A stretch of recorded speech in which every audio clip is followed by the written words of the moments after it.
याचा अर्थ असा की मुंबईची एक भाषा नाही, मुंबईच्या अनेक भाषा आहेत, पण त्या त्या भागाची काही भाषा असते.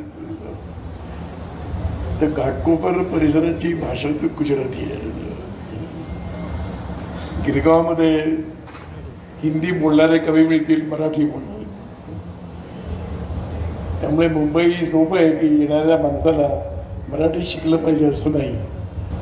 त्यामुळे मुंबई सोपं आहे की येणाऱ्या माणसाला मराठी शिकलं पाहिजे असं नाही. या महाराष्ट्रामध्ये कोणी पण येतो आणि कोणी पण काहीतरी बरवतो आणि या ठिकाणी जातीय तेढ निर्माण करण्याचं काम ते पाककाल या ठिकाणी भैयाजी जोशीने केलेलं आहे. जोपर्यंत माफी मागत नाही तोपर्यंत शिवसैनिक या ठिकाणी हटणार नाही.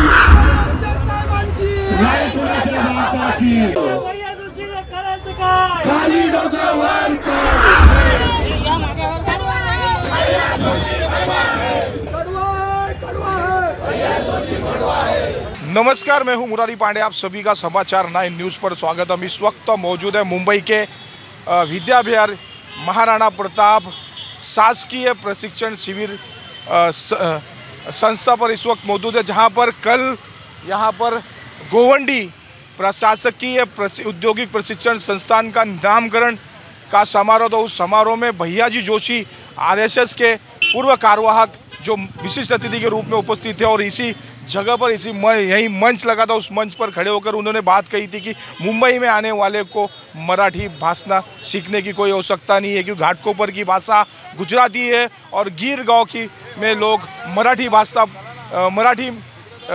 भाषा में बात करते हैं। इस तरह के दिए गए वक्तव्य से कहीं ना कहीं महाराष्ट्र की राजनीति में फिर एक बार मराठी भाषा का मुद्दा उछाल मार रहा है। अब प्रेस कॉन्फ्रेंस का मुद्दा कहीं ना कहीं उद्धव बाळासाहेब गुट के शिवसैनिकों द्वारा अब सड़कों पर भी दिखाई दे रहा है। काल या ठिकाणी भैया जोशी येऊन जी काय गरळ ओकलेला आहे, ही गरळ ओकताना त्या माणसाला जरासा तर शरम वाटायला पाहिजे होती.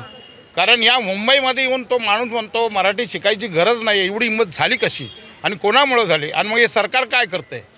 हे शंड सरकार काय करते? यांना चालतंय का? मराठीची जी अपमान केला जातो, मराठी माणसाचा अपमान केला जातो, महाराष्ट्रातल्या माणसाचा अपमान केला जातो, या सरकारला चालतंय का? मराठी भाषेला अभिजात दर्जा मिळण्यासाठी हिंदू हृदय सम्राट शिवसेना प्रमुख बाळासाहेब ठाकरेंपासून कंटिन्यू आमचे आंदोलन चालू होते.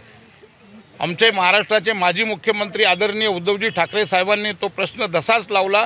सुभाष देसाई त्याच्यावरती काम करत होते, परंतु ह्या नतद्रष्ट सरकारने इलेक्शन डोळ्यासमोर ठेवून, निवडणुका डोळ्यासमोर ठेवून त्यावेळेस ती घोषणा केली.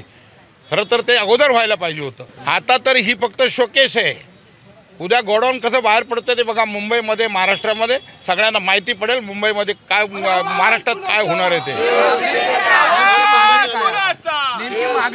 त्यांनी माफी मागावी, जाहीर माफी मागावी. त्यांनी भैयाजी जोशींनी जाहीर माफी मागावी. या मुंबईमध्ये, महाराष्ट्रामध्ये मराठी माणसाचा अपमान आम्ही सहन करणार नाही. का? मीडियावाल्यांना माहीत नाही आहे? मीडियावाल्यांनी तिथं मीडियावाले नव्हते? कसा व्यापार केला ते जरा सांगितलं तर बरं होईल आम्हाला. कारण हे सगळ्यांनी ऐकलेलं आहे, सगळ्यांनी बघितलेलं आहे, मीडियावरती आलेलं आहे, सगळ्या चॅनलवरती आलेलं आहे.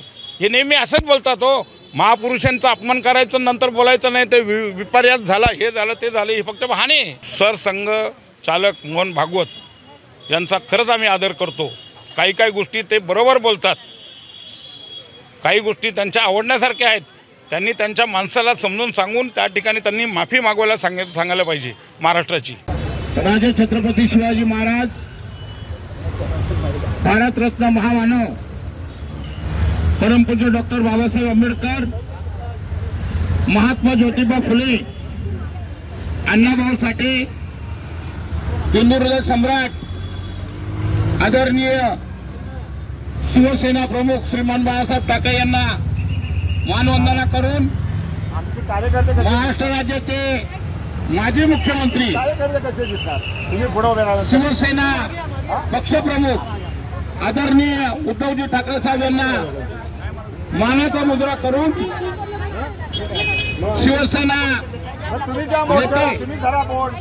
आदित्यसाहेब ठाकरे यांना मानाचा मुद्रा करून आज विभाग क्रमांक 6च्या वतीने काल या ठिकाणी भैयाजी जोशी या ठिकाणी येऊन जे बरळले, मराठी भाषेच्या विरोधामध्ये बरळले, त्यांनी या ठिकाणी खरं तर येऊन ज्या पद्धतीने ते बोलले, जर त्यांच्यात हिंमत असेल तर त्यांनी तामिळनाडूमध्ये जाऊन बोलून दाखवावं, केरळमध्ये जाऊन बोलून दाखवावं, आंध्रमध्ये जाऊन बोलून दाखवावं. पण ह्या महाराष्ट्रामध्ये आज अशी परिस्थिती झालेली आहे, आओ जाओ घर तुम्हारा.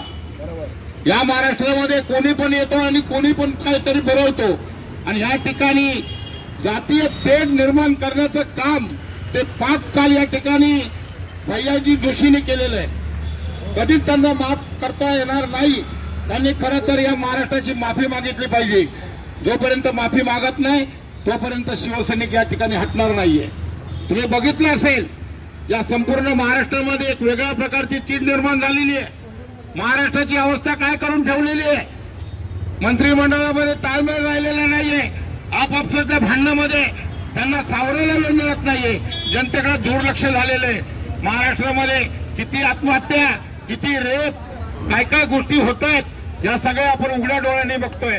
परंतु त्याच्याकडे लक्ष न देता अशा पद्धतीने उद्योग करतात आणि काल या ठिकाणून ते जे बरळले त्यांचा मी जाहीर निषेध करतो विभाग क्रमांक 6च्या वतीने आणि शिवसेनेच्या वतीने.